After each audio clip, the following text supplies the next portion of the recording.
un des associés de Botify. Je suis ravi d'être ici avec vous pour vous parler des nouveaux indicateurs du SEO.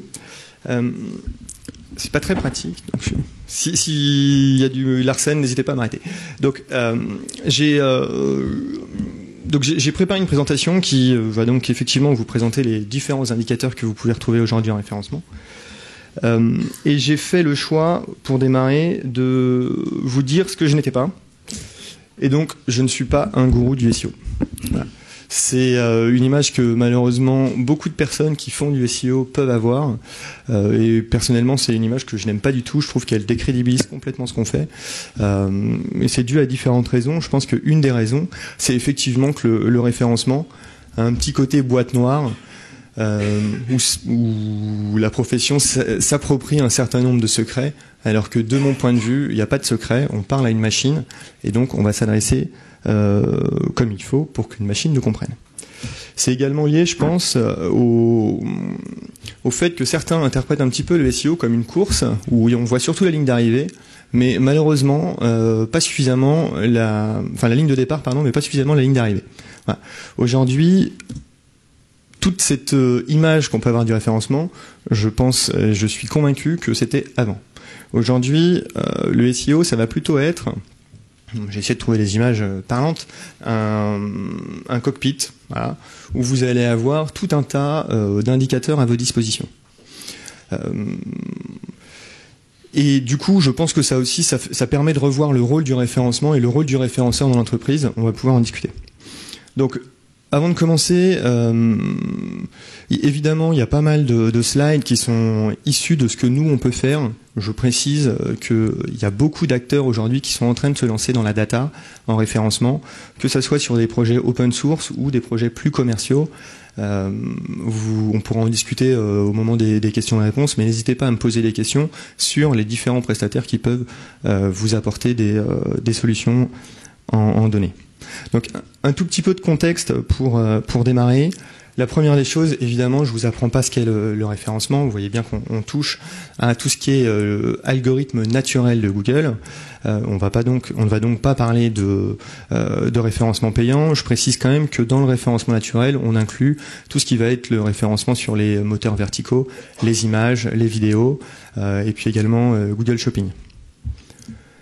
Donc pour poursuivre cette mise en contexte, la première des choses à savoir, c'est que généralement le référencement, on constate qu'il apporte entre 30 et 80% du trafic global d'un site. Et pourtant, c'est un peu un paradoxe, mais évidemment, vous n'investissez pas entre 30 et 80% de votre budget marketing en référencement. Ça veut donc dire que le SEO est probablement la source de trafic la plus élevée de votre acquisition et certainement la plus rentable. Pourtant, je dresse également un constat qui est de se dire que vous pourriez probablement encore beaucoup progresser. Tous les indicateurs qu'on va voir vont justement être orientés là-dessus.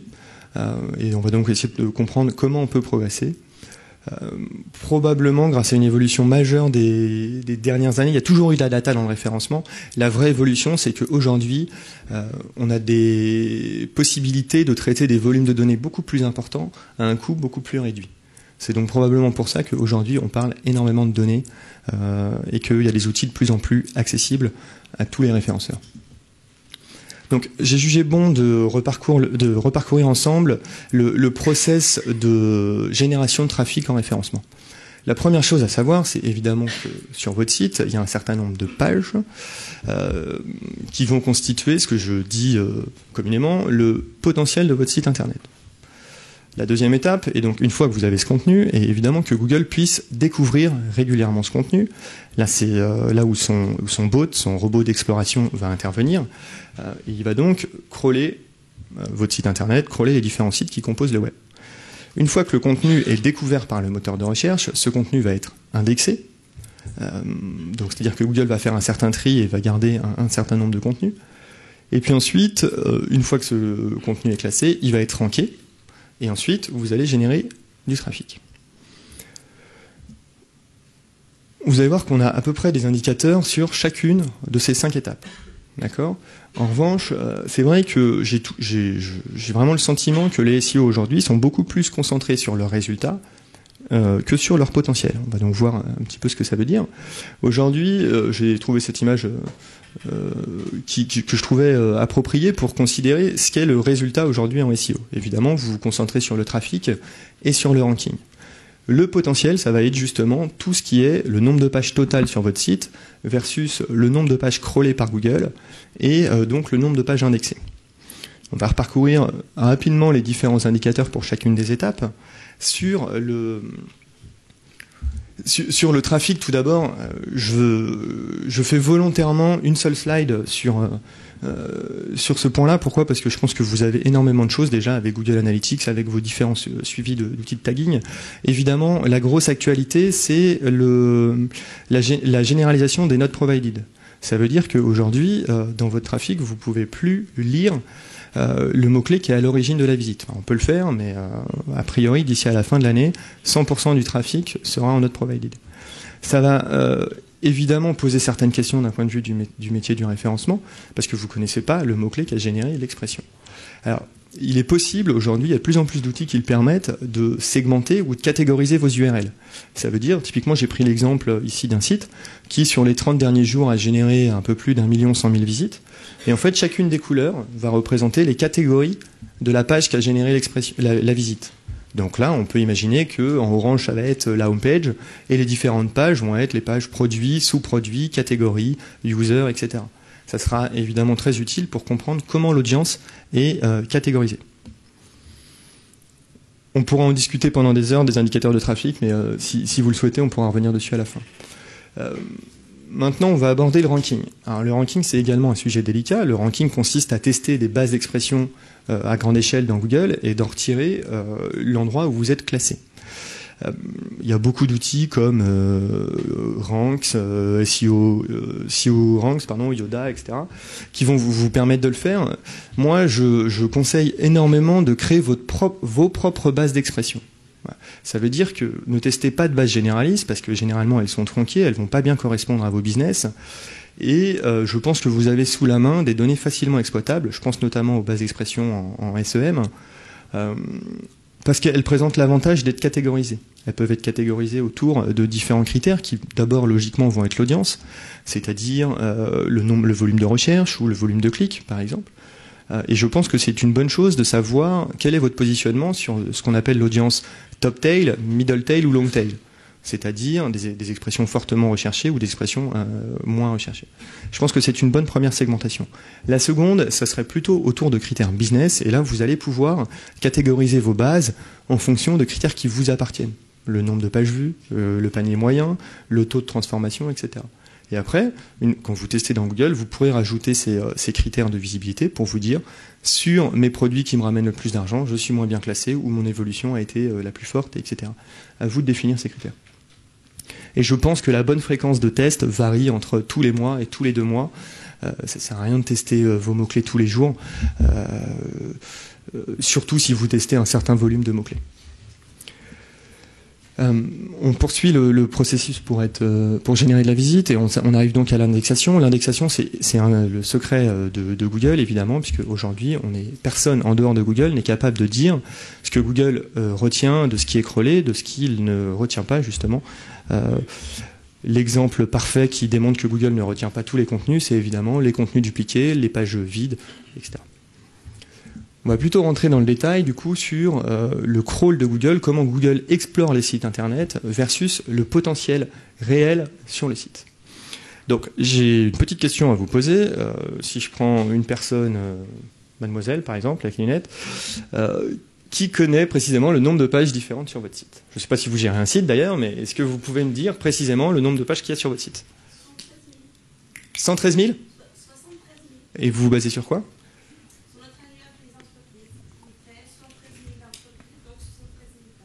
D'accord. Il n'y a pas de page dynamique, il n'y a pas de page de catégorie, il n'y a pas de page utilisateur, il n'y a pas de page, il n'y a jamais eu de bug sur votre site. On est probablement à beaucoup plus que 73 000 pages. Le site, il est en ligne depuis quand? D'accord. Est-ce qu'il y a eu différentes versions? Est-ce que vous estimez que toutes les pages des anciennes versions ont été correctement supprimées ou aujourd'hui ne sont plus trouvables sur Internet? D'accord. C'est à peu près la réponse que j'attendais. Donc ça tombe bien. Alors, effectivement, je suis assez persuadé que le changement, c'est maintenant. Pourquoi ? Parce qu'aujourd'hui, encore une fois, vous avez la possibilité d'accéder à des outils qui vont vous permettre de savoir exactement combien il y a de pages sur votre site et comment Google l'interprète. Donc, ces données sont désormais accessibles simplement, sans vraie contrainte de volume. Je dis sans vraie contrainte de volume, pourquoi ? Parce que c'est certain que des sites qui vont avoir plusieurs dizaines ou centaines de millions de pages, ça commence à être compliqué. Mais ceci dit, jusqu'à 5 ou 10 millions de pages, il n'y a aujourd'hui aucun problème. Et à un coût raisonnable. Donc, pour reprendre bien la méthodologie qui va nous permettre de comprendre quel est votre potentiel de page et comment Google l'interprète, on va utiliser globalement 3 sources d'informations. La première, c'est un robot d'exploration, un crawler, qui va se comporter sur votre site à la manière de Google. Ça veut dire quoi ? Ça veut dire qu'on va lancer un crawl depuis la homepage et le robot d'exploration va suivre toutes les pages qui composent l'arborescence du site. Il y a une différence majeure par rapport à Google, c'est que ce crawler-là n'aura pas d'impératif de performance. Ça veut dire qu'il ne s'arrêtera pas de découvrir le site tant qu'on n'est pas arrivé tout en bas de l'arborescence. Google a un fonctionnement un petit peu différent. Lui, il va plutôt se dire, je donne une fenêtre de crawl à chaque site et je vais revenir sur ce site chaque jour. Tant pis si j'ai pas terminé pendant les 2 heures que je lui ai allouées de crawler l'intégralité des pages. Je reviendrai le lendemain et je verrai si j'ai pas vu des pages que j'avais pas vues la veille. Voilà. Donc première information, j'ai donc toutes les pages qui composent la structure et évidemment vous allez pouvoir vous amuser à faire des tas de statistiques sur ces pages-là, la profondeur, les temps de réponse, le code HTML, etc. La deuxième information, et là pour le coup ça va être de l'information qui est liée à Google, puisqu'on va récupérer sur vos serveurs l'historique des logs. Donc les logs, c'est tout ce qui se passe sur vos serveurs, et dans ces informations, ce qui va nous intéresser va être le passage de Google. Chaque passage de Google, on va récupérer ce que Googlebot a demandé, l'heure à laquelle il est passé, le jour, l'URL demandée, et donc le code de réponse de vos serveurs. Ce qui veut dire que je connais, grâce à ça, ce que Google connaît de votre site, versus ce que j'ai vu dans mon premier crawl, ce que Google devrait connaître dans la globalité.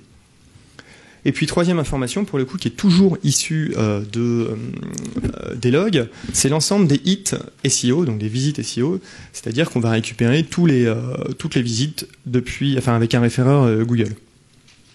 Et là, pareil, je vais pouvoir définir ce qu'on appelle l'activité des pages. On va voir ça en détail. Donc, premier indicateur à retenir, c'est le taux de crawl, c'est-à-dire que c'est le nombre de pages connues par Google divisé par le nombre de pages totales dans la structure. D'accord ? Donc, les pages connues par Google égale ce qu'on a vu dans les logs, le nombre de pages totales égale un crawler qui a parcouru le site sans se presser. Et donc, je vous ai pris un exemple issu d'un cas réel. L'indicateur est de 22% de taux de pages crawlées. Ça veut dire qu'en 30 jours, puisqu'on a pris 30 jours de fenêtre de log, on estime que c'est à peu près la bonne fenêtre d'exploration de Google. On s'aperçoit donc que Google ne connaît que 22% des pages du site. Ou, à choisir, 78% des pages sont ignorées par Google. Je vais volontairement inverser le choix, parce que la lecture, c'est 80% de vos pages qui ne sont pas connues par Google, alors qu'on a vu précédemment que ça pouvait faire entre 30 et 80% de l'audience. C'est là où je vous dis que généralement, tous les sites ont encore du potentiel en référencement. Après, ce qui est intéressant, comme je vous disais, on peut segmenter ou catégoriser les URL. Et là, typiquement, ce qu'on vous présente sur ce graphique, vous avez différentes catégories qui composent le site, les pages user, les pages top produits, etc. Et les couleurs vertes et rouges représentent le taux de crawl par catégorie. Je veux dire, typiquement, des pages qui ne généreront jamais d'activité commerciale sur mon site, il y a peu d'intérêt à ce que Google les découvre. Donc finalement, je vais me concentrer sur les pages top produits ou produits qui doivent générer le cœur de mon business. Ces pages-là, qui sont les pages stratégiques de mon site, je dois faire en sorte que Google les connaisse à 100%. Deuxième indicateur qui, je pense, est aujourd'hui essentiel pour mener à bien une stratégie de SEO, est donc le taux de pages actives. C'est le nombre de pages ayant généré au moins une visite depuis Google sur le nombre de pages totales dans la structure du site. Donc encore une fois, le nombre de pages actives est issu des logs, le nombre de pages totales est issu du crawl. Et là, on est sur un cas réel où on s'aperçoit que finalement, le client a 7% de pages actives. Et donc, 80% des pages présentes dans la structure n'ont pas généré une seule visite en SEO. L'audience SEO est donc basée sur un faible nombre de pages. Et on reprend la même vue analytique pour regarder donc, le taux de pages actives par catégorie. Je précise que chaque donnée est différente évidemment suivant le site qu'on va regarder. D'accord ? Il n'y a pas deux sites qui ont le même taux de pages actives ou exactement la même répartition de pages actives par catégorie. L'objectif du référenceur va donc être d'augmenter son taux de crawl sur les zones stratégiques et ensuite d'augmenter le taux de pages actives. Après, vous augmenterez le nombre de visites par page active, mais globalement, le schéma, il est là. J'ai également voulu vous présenter une autre vue que je trouve intéressante quand vous regardez vos logs. À gauche, vous allez avoir le volume de crawl unique, c'est-à-dire le nombre de pages crawlées par catégorie. Chaque barre va représenter une catégorie, toujours. Et à droite, vous avez le nombre de visites. En fait, on cherche à savoir si Google n'est pas en train de passer son temps sur des pages. Donc, il passe son temps à explorer des pages qui, derrière, ne génèrent jamais d'audience en référencement. Et donc là, c'est ce qu'on voit. On a un bon exemple avec la barre verte, où à gauche, vous avez 2 millions de crawls uniques sur cette zone. Par contre, à droite, vous avez 0 visite en SEO.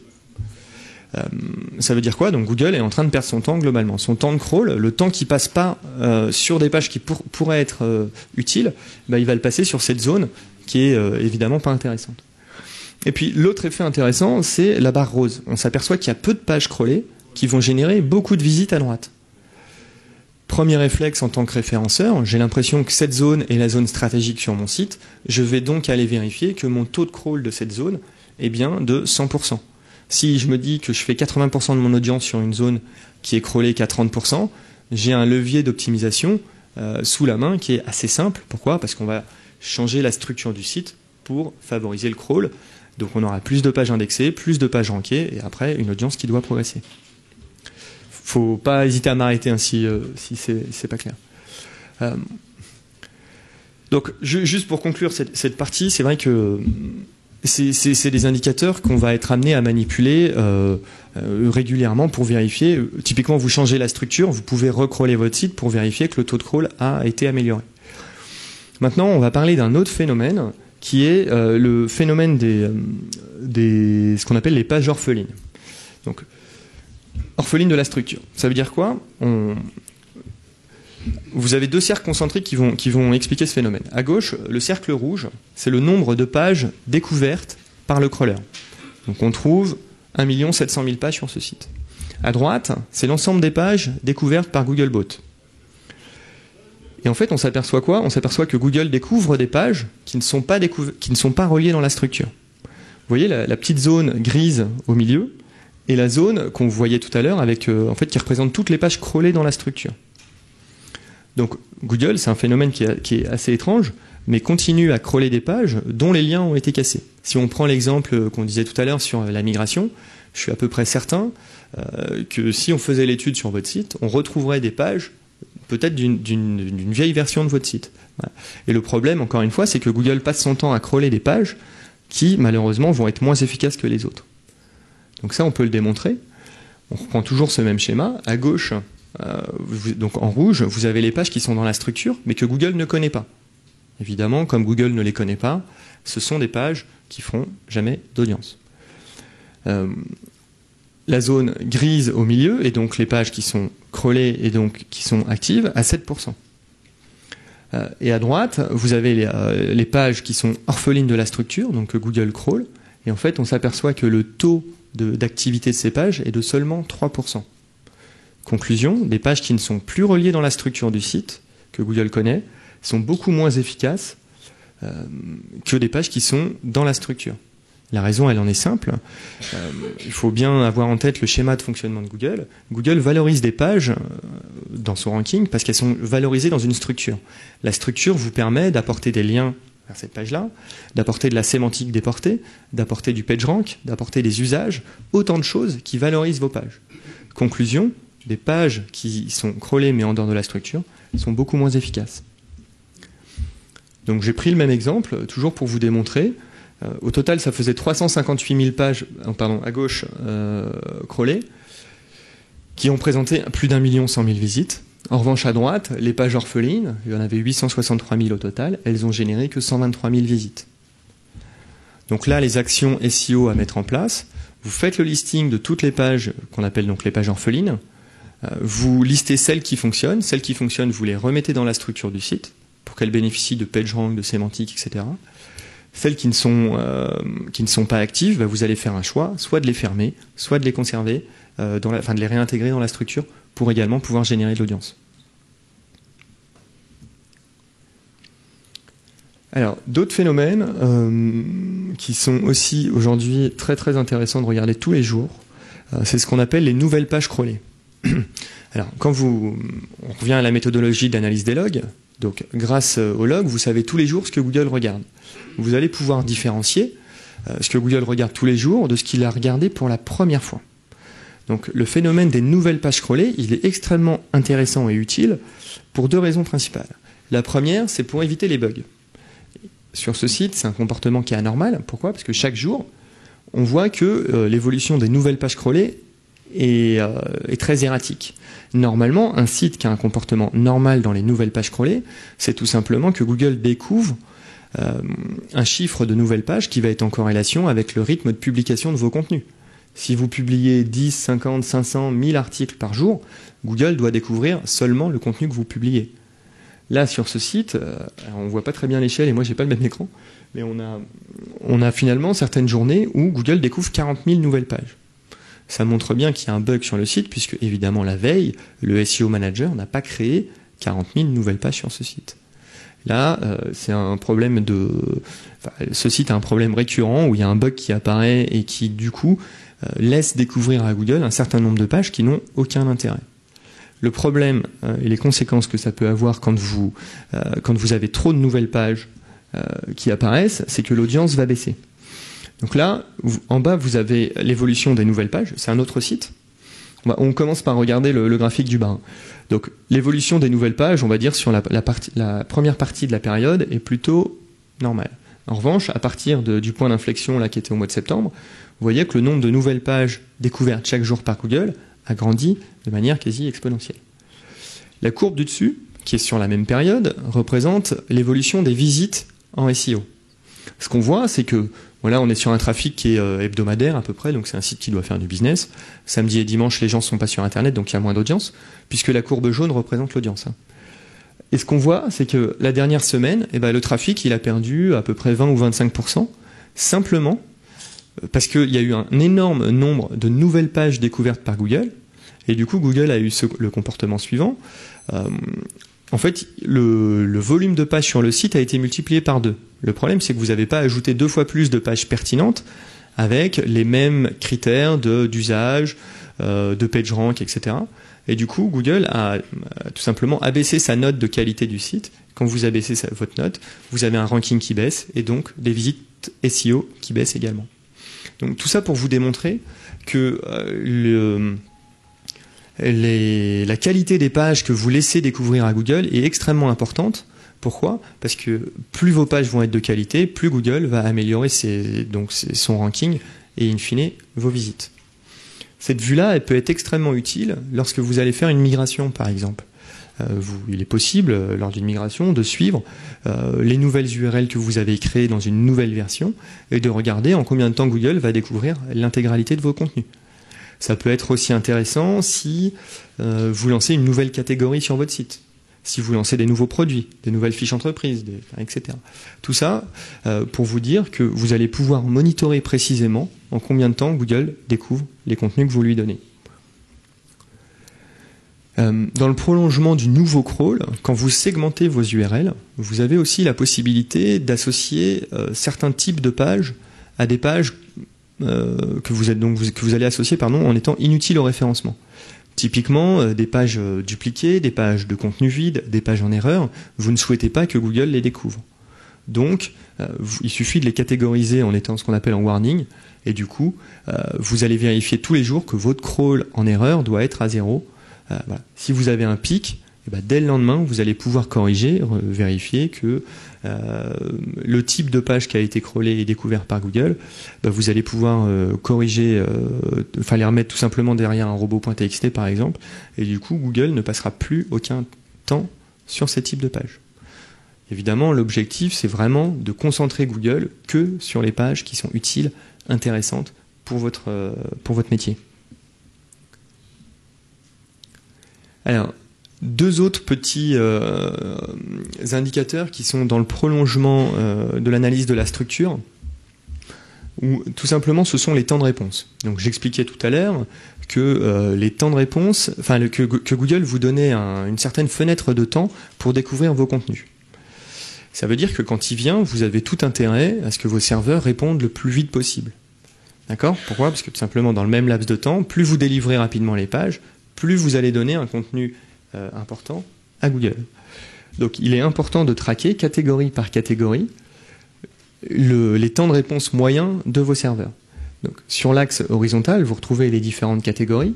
Puis après, vous avez deux axes verticaux où à gauche, vous avez le volume de pages dans la catégorie et à droite, les temps de réponse. Là, par exemple, ça veut dire quoi ? Ça veut dire que sur les top produits, sur ce site, on a à peu près 4000 pages, si je vois bien, mais on a des temps de réponse qui sont proches de 5 secondes. Ça veut dire qu'en moyenne, quand Google vient, vos serveurs mettent 5 secondes à répondre. Bon, là, c'est un cas qui est extrême, mais globalement, on va vous recommander d'être entre 500 et 1 seconde, 500 millisecondes et 1 seconde maximum. D'accord ? 500 millisecondes, c'est l'idéal. Il faut bien se dire que si vous divisez par 10 vos temps de réponse, dans le même laps de temps, vous donnez 10 fois plus de pages à Google. Donc vous augmentez votre taux de crawl. D'accord ? Et c'est pas seulement utile pour Google, ça va évidemment avoir des conséquences sur l'expérience utilisateur, même si c'est pas tout à fait la même chose qu'on mesure. Mais plus vous allez afficher vite vos pages, mieux ce sera pour Googlebot et pour l'internaute. D'autres éléments que vous allez pouvoir checker, ça va être, grâce au crawler, c'est l'unicité des balises. Donc là, on reprend toujours l'axe horizontal avec différentes catégories. Et puis ensuite, les trois couleurs représentent les balises title, H1 ou métadescription. C'est quelque chose qui est très classique dans le référencement, mais tout simplement, d'abord vous allez pouvoir vérifier qu'il y a bien, que vos balises sont correctement remplies, et ensuite qu'elles sont uniques. C'est-à-dire qu'on ne retrouve pas deux fois la même balise sur des pages différentes. Encore une fois, l'intérêt de catégoriser toutes ces pages va être de pouvoir vous concentrer que sur les types de pages qui sont les plus intéressants pour votre activité. Alors, je suis allé extrêmement vite parce qu'il ne me reste pas beaucoup de slides. Mais c'est bien, ça va nous laisser le temps de discuter. Du coup, pourquoi autant de data ? Moi, je pense que effectivement, sans la donnée, vous êtes rapidement esselé au sein de l'organisation. C'est extrêmement dur de pouvoir convaincre une équipe, des développeurs, etc., du bien fondé d'une action tant que vous n'avez pas d'arguments. C'est pour ça que je pense qu'avec de la data, vous avez beaucoup plus d'arguments. Faut pas rêver, je veux dire, la data, elle est quand même là aussi pour confirmer ce que vous pensez intuitivement à l'expérience. Vous connaissez très bien votre site, et parfois on a des données dans Google Webmaster Tools, etc. Mais avoir de la donnée va vous permettre de convaincre votre auditoire. Ça va également vous permettre de vous donner des objectifs. D'accord ? Très rapidement, je prends le parallèle avec l'introduction qui était de comprendre, qui était de dire le SEO c'est une course sans ligne d'arrivée. Aujourd'hui, quand vous avez les indicateurs, c'est plus vrai. Vous allez pouvoir vous dire mes pages produits, elles doivent être crawlées à 100%. Et cet objectif-là, je dois l'atteindre dans 3 mois, dans 6 mois, etc. Vous allez pouvoir le définir. L'autre intérêt, c'est que quand vous faites de l'analyse de log, dès le lendemain d'une action, vous avez un indicateur. Typiquement, on prend l'exemple de vous fermer au crawl de Google tout un pan entier de votre site. Demain, vous allez savoir que Google n'a pas crawlé ces pages-là. D'accord ? Et ça, je pense que c'est extrêmement utile de mettre des indicateurs entre la décision et puis finalement la conséquence que vous allez avoir en termes de trafic. Mais aujourd'hui, vous pouvez maîtriser parfaitement ce qui est crawlé de ce qui ne l'est pas et vous pouvez donc le suivre. Alors, les prochaines étapes, je pense, si on fait un peu de prospective et on veut comprendre ce que feront les SEO bientôt. Aujourd'hui, ce qui manque, d'un point de vue purement métier, c'est le chiffre d'affaires. Vous l'avez dans Analytics, mais vous ne pouvez pas relier le chiffre d'affaires aux pages réelles sur le site et aux pages crawlées. Je pense que cette insertion de nouvelles data sur de la data, c'est exactement ça, ça va être une petite révolution dans le monde du référencement parce que typiquement, vous allez pouvoir vous dire, ok, je crée tant de nouvelles pages, elles vont être crawlées en 30 jours, par exemple, elles vont me générer de l'audience en 60 jours, et elles vont me générer du chiffre d'affaires en 65 jours. Ça, je pense que c'est extrêmement fort, parce que et je pense que ça va être un énorme atout pour le référencement, parce qu'encore une fois, on va se rendre compte que c'est le levier le plus rentable, enfin, de très loin le plus rentable, et que du coup, c'est maîtrisable. Vous pourrez mettre des stratégies pour pouvoir augmenter globalement votre chiffre d'affaires et le relier au nombre de pages sur le site. Voilà, donc je m'aperçois que j'ai été très vite, mais c'est bien, ça va nous laisser du temps pour discuter si vous avez des questions, ou si vous voulez qu'on reprenne certains concepts qui sont présentés ici, je suis à votre écoute. Oups, pas vraiment.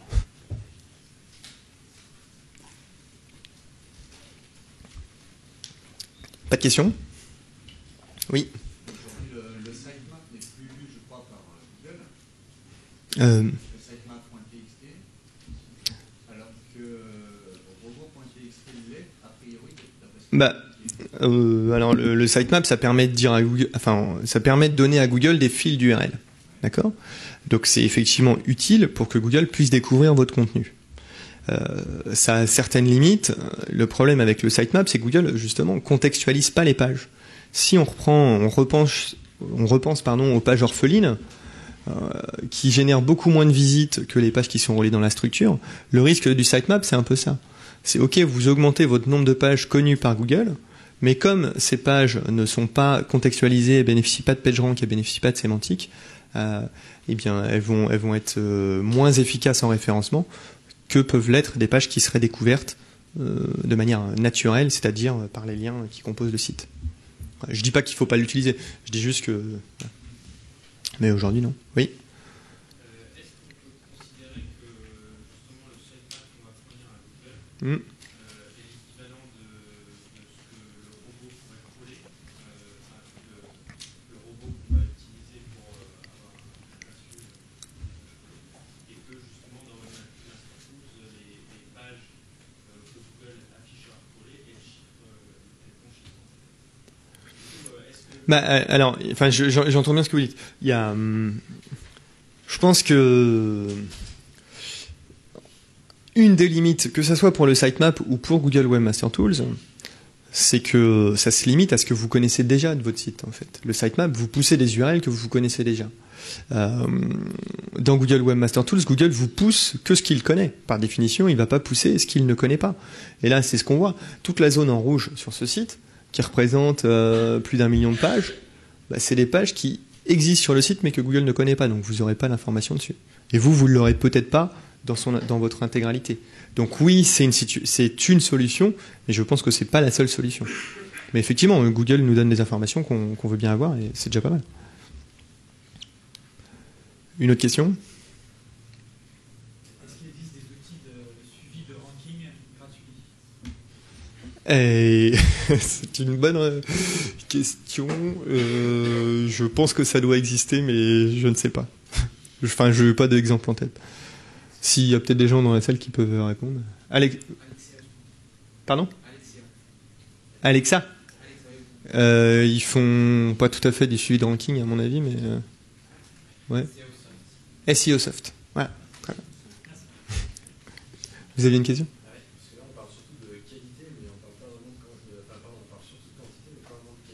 il vaut mieux avoir quelques pages bien positionnées et qualitatives que des milliards de pages qui sont je suis bien d'accord. Et donc, justement, la qualité, en fait, vous allez pouvoir l'analyser de différentes manières. Aujourd'hui, je pense que n'importe quel petit site commence à avoir des volumes importants de pages. Donc, réfléchir que à la page devient très compliqué pour n'importe quel référenceur. Ce qui veut dire que là, quand vous commencez à catégoriser vos URL, vous réfléchissez, vous réfléchissez par segmentation en fait. Donc vous allez donner des objectifs. Mais je suis tout à fait d'accord avec vous. Typiquement là, c'est un bon exemple. À gauche, ce sont les pages user. On voit qu'elles sont crawlées à seulement 1%. Bah oui, probablement que le SEO sur ce site s'est dit mes pages utilisateurs.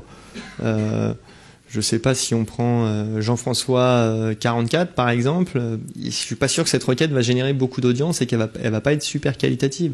Donc là, la bonne stratégie, c'est de fermer ces pages-là.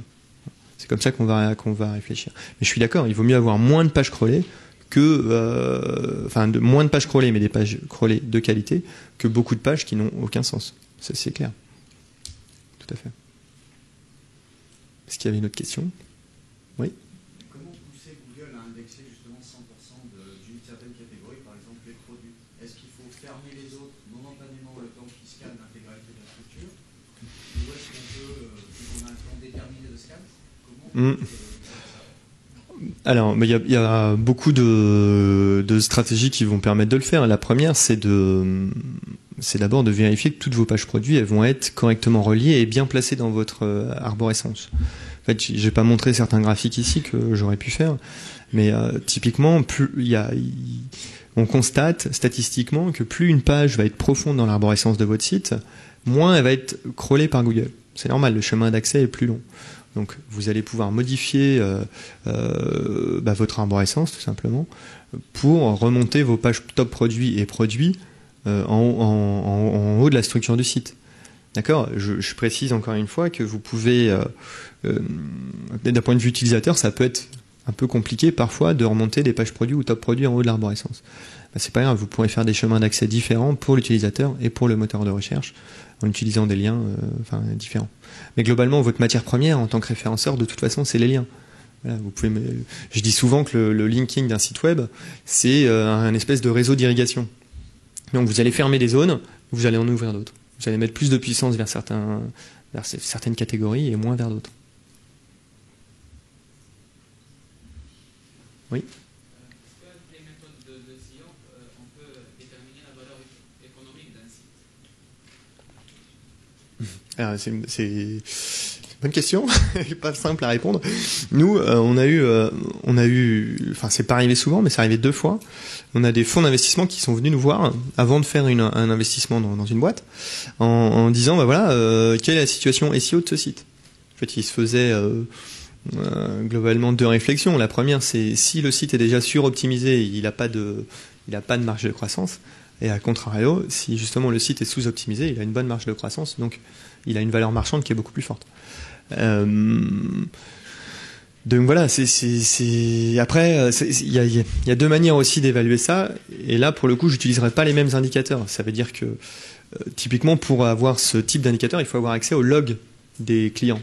C'est de la donnée qui est privée. Et si vous n'avez pas accès, vous pourrez pas deviner le taux de crawl. Donc ça va être compliqué de dire ce site a une bonne performance ou si vous n'avez pas accès à cette information. En revanche, sur le ranking, là, le ranking, vous pouvez prendre des bases généralistes, des bases que vous travaillez vous-même et vous dire bah, tel site est bien ou mal positionné et du coup en déduire une certaine valeur marchande. Je me baserai pas que sur ça pour évaluer le patrimoine d'une boîte, mais c'est une piste. Voilà. Hop. Est-ce que vous avez d'autres questions? Oui.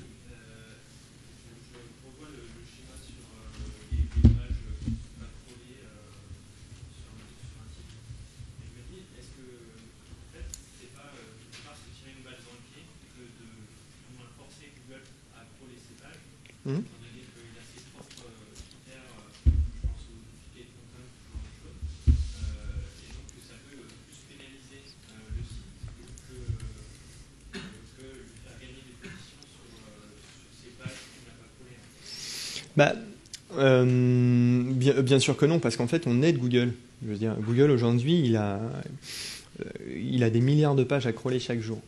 Donc, ce que Google déteste, et il le déteste de plus en plus, c'est de découvrir des contenus qui n'ont pas d'intérêt pour les internautes. Ce qu'on appelle les critères d'usage. Google, donc les critères d'usage, on va mettre le temps passé sur une page, le taux de clic dans les pages de résultats, etc. Google est très fort pour traquer tout ce qui est expérience utilisateur finalement. Et donc lui, il déteste passer son temps à visiter des pages qui derrière ne génèrent jamais de passage des internautes. Donc au contraire, et c'est ce qu'on voit sur ce graphique. Là, ce qui s'est passé, il y a eu une explosion des pages sans intérêt sur le site. Ça a mis 2 semaines, enfin même pas 2 semaines d'ailleurs, 1 semaine pour que Google commence à déranquer le site parce que la performance était pas au rendez-vous. Donc là-dessus, il y a assez peu de risques de suroptimisation liés à justement un crawl qui serait concentré que sur des pages intéressantes. Au contraire. Au début, vous avez parlé des mots-clés not provided par Google. Quelle méthode vous proposer, parce que vous en avez parlé un tout petit peu au début, Mm. mais ça reste... Ça reste un peu vague. Non, parce que c'est rare qu'on tombe sur telle page, qu'elle a tel mot-clé qui ressort, ça ne donne pas réellement par quoi le client est arrivé.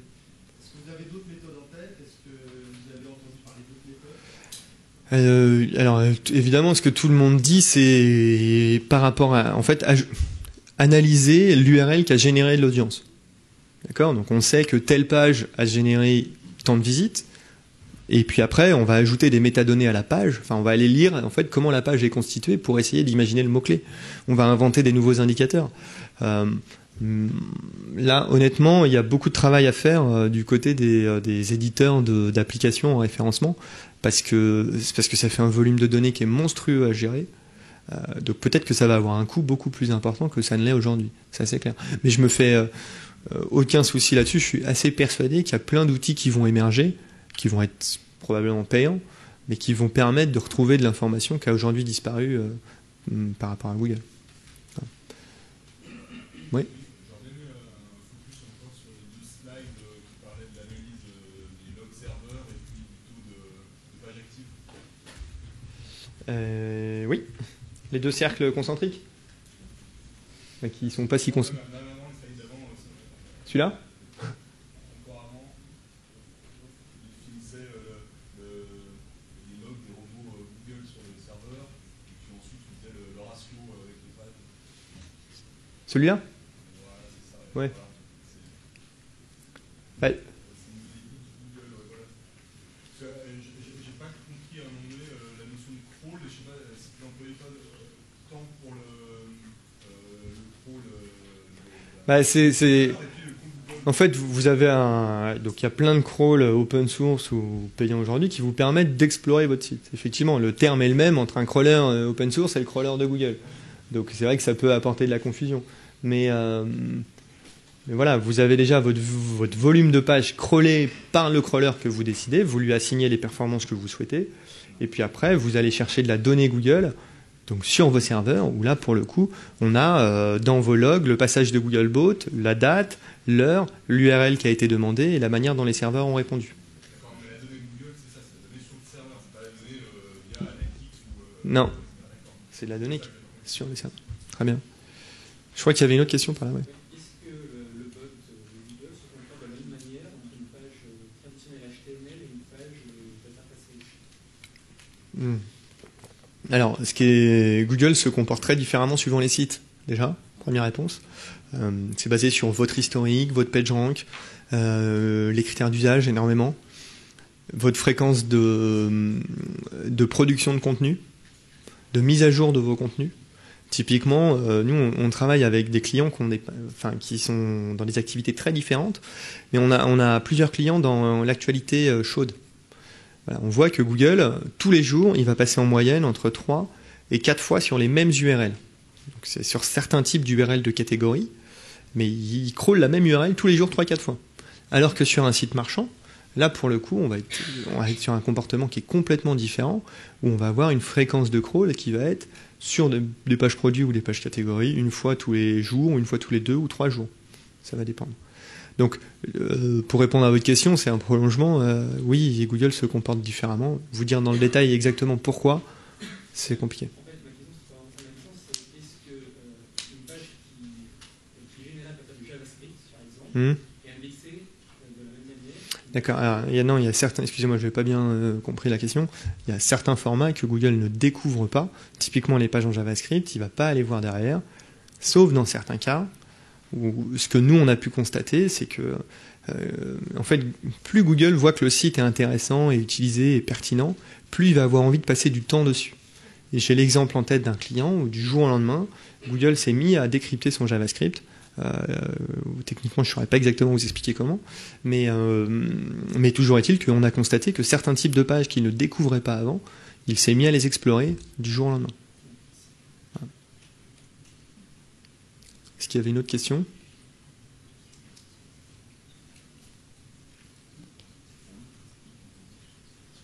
N'hésitez pas, je suis là pour ça. Oui? C'est vrai que c'est un sujet que je n'aborde pas du tout. J'en suis pas du tout un spécialiste. Le netlinking, c'est un sujet qui est compliqué, hein. Non, mais c'est compliqué. Pourquoi ? Parce qu'en fait, toutes les évolutions récentes de Google, alors mis à part Colibri là ces derniers jours, mais en fait, tout a été fait par Google pour éliminer tout ce qui est spammant, soit dans la création de contenu de basse qualité, soit justement dans le fait de traquer les sites qui sont surlinkés. D'accord ? Et on parle de linking externe. Donc évidemment, c'est une tendance pour les référenceurs que moi j'y vois pas beaucoup d'avenir, quoi. Alors que si on reprend le parallèle avec l'exploration des contenus de qualité, et donc la question que vous posiez tout à l'heure, là pas du tout. Vous prenez Google par la main pour le guider vers les contenus qui sont intéressants. Et Google a toujours besoin d'explorer des contenus de plus en plus vite, de plus en plus rapidement. Et voilà. Donc j'oppose un petit peu les deux aujourd'hui. Même si, encore une fois, j'en suis pas du tout un spécialiste et je suis pas du tout la meilleure personne pour en parler. Je sais qu'il y en a. Voilà. D'autres questions ou... Oui ?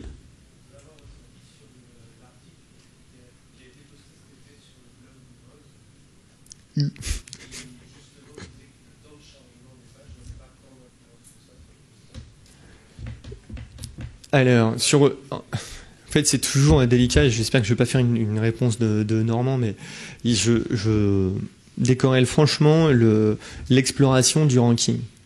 D'accord ? Donc ma réponse, elle est claire. Plus vous avez des temps de réponse qui sont faibles, plus vous délivrez de pages à Google. Ça veut dire que l'exploration de Google va mécaniquement s'améliorer. Nous, on le voit. Enfin, là, je vous montrais l'exemple d'un client qui a des pages à 5 secondes. Son chantier, dans 6 mois, c'est de passer en dessous de la seconde. C'est certain. Mécaniquement, j'aurais pu vous montrer des courbes, que le volume exploré par Google va largement augmenter. Après, toujours est-il qu'on en revient à la question du ranking. Est-ce que Google va garder ces pages ? Est-ce qu'il va réellement les positionner ? Ça, je sais pas, et ça va dépendre de tas d'autres critères. Donc, c'est pas une réponse formelle. Ça a un impact définitif sur l'exploration. Sur le ranking, c'est peut-être plus au cas par cas. Oui. En termes d'exploration, on a des moyennes qui s'achèteraient, par exemple, sur tant de pages, Alors, en temps de temps. Non, il n'y a absolument pas de moyenne. Encore une fois, la raison, elle en est simple, c'est que Google va passer plus de temps suivant le profil du site, suivant son âge, suivant son rythme de publication des contenus, etc. Donc non. Et c'est pour ça que je trouve que le taux de crawl est un excellent indicateur. Parce que c'est un indicateur qui vous concerne vous, et vous allez vous dire, vous allez pouvoir vous donner des objectifs à court, moyen et long terme que vous pourrez suivre. Donc voilà, et en tout cas, sur un site qui a 100 000 ou même des sites qui ont moins de 5 millions de pages, si la structure est bien faite et que le site est un minimum pertinent, vous pouvez avoir 100% de taux de crawl sans aucun problème. C'est des objectifs que vous devez vous donner. 100% de taux de crawl de page utile. Hein. D'accord. Je crois qu'il y avait une autre question, j'ai vu un bras se lever, mais... Peut-être qu'il est parti. Bon. Oui, pardon. En fait, on a 2 roadmaps en parallèle. On a déjà un logiciel qui fonctionne et qui tourne sur une centaine de clients, qui est commercialisé. Mais aujourd'hui, c'est vrai que la commercialisation, on est assuré par des commerciaux, en fait. Et notre objectif, c'est de sortir toute cette méthodologie en version SaaS, donc en Software as a Service. Et voilà, on touche au but. D'ici quelques jours ou quelques semaines, on devrait mettre en ligne notre nouveau site et notre nouvelle manière de commercialiser les choses. Voilà, ça a été une longue aventure, mais on y arrive. Ok, si vous avez des questions, je me